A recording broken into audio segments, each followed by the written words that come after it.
I went from 0 to 100K on low income working 9 to 5 in 2 years. And this is exactly how I did it. Many people fail even doing the most simplest thing is not because of lack of talent, but it is because of the lack of consistency. It doesn't matter how smart you are or how talented you are. Consistency is a very difficult skill to master. And hence, if you master this skill set, you will automatically upgrade yourself to above the crowd around you. The often cause for lack of consistency is because people often focus on the outcome than the process to get there. However, being consistent and having a good process makes your outcome easy. When I graduated from the MBA, it had sucked down all of the money that I had, so I was literally at zero. And on top of that, I got a low paying job post-graduation, which means not only did I have to build it up, but I had to be very smart in terms of how I allocated all of my money. I immediately sat down and built a budget which included all of the costs which are absolutely essential for my living, such as my rent, food, transportation, any of the debts that I had to pay for my MBA, while allocating about 5% of the amount towards my entertainment budget. I then stayed consistent across all of these costs over 2 years, finding ways to often refine it and cut costs where necessary and allocate any of the excess savings into something which was more important for me, which is investment. Have you heard the phrase that if you want to be successful, you gotta disappear for 6 months? Well, disappearing here doesn't exactly mean that you gotta be John Cena, but you gotta learn to say no to certain situations. There will always be distractions around you in terms of social activity, friends hang out, and as such, but you gotta look at your financial situation first and then make a decision whether this opportunity is worth pursuing or not. The biggest distraction that people often face is the concept of FOMO, wherein you are constantly stuck on this never-ending hamster wheel. One thing that certainly helped me out during this process was disconnecting from the short-term gratification mentality and moving more into thinking long-term. And this particularly involves cutting costs where necessary such that your lifestyle isn't affected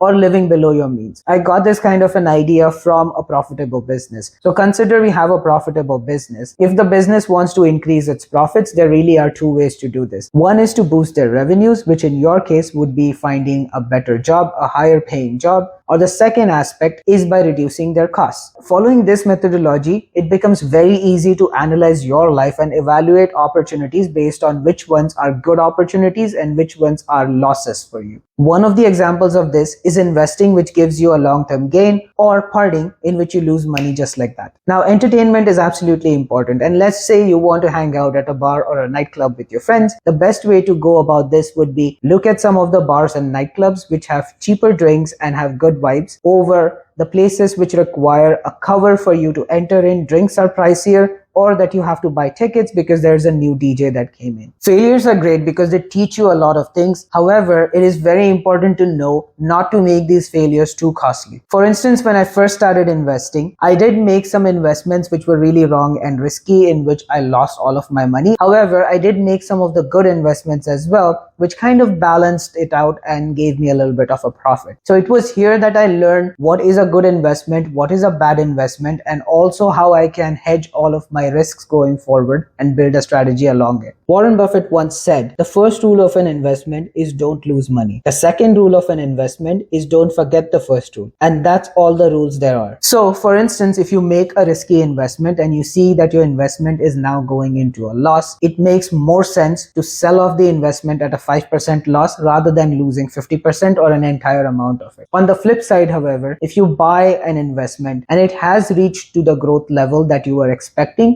it also makes sense to pull all of the money out and enjoy all of the profits rather than being greedy and betting on the market, which might drop at any point of time. So irrespective of any of the failures or the mistakes that you make, it is very important to own your decisions and own the mistakes that you made. It doesn't make any sense to mull over the mistakes, but also use them as learning opportunities and build your exit strategies accordingly. When it comes to consumption, the quality and the type of content that you consume matters a lot more. Consuming content such as finance, investing, or anything that will actually help you become better versus consuming some of the ridiculous content that is out there. One thing I did during this time was constantly invested in myself in terms of certifications and acquiring all of the skill sets, which has not only helped me towards building side hustles, but has also gotten me job ready and upgraded myself to switch out of a job and be more marketable in the job market. While at the same point of time, all of these skills that I acquired, I had positioned position them in such a way that those will always help me going forward whenever building a side hustle or a business. Watch this video next to learn how to manage money like the top 1%. Like and subscribe if you haven't, and I'll see you next time.